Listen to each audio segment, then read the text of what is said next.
Question is how to split the string with multiple characters. So here I have taken one string hello erratic coder, and by using this split function I am splitting this text with space. If I run this code, what output I will be getting, hello as a list first item, and the second item will be erratic underscore coder. Now what if I want to split this text with underscore as well? So I want to split this text with underscore as well as with this space. Instead of using this split function, I'll be using the regular expression package of Python.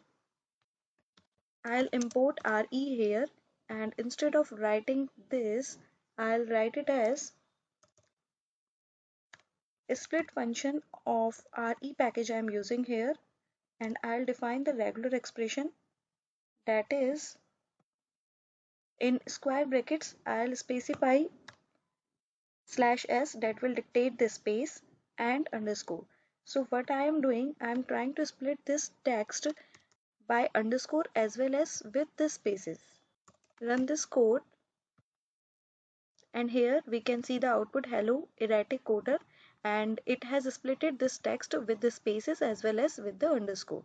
In this way you can define the regular expression by which you want to split this text. Thank you.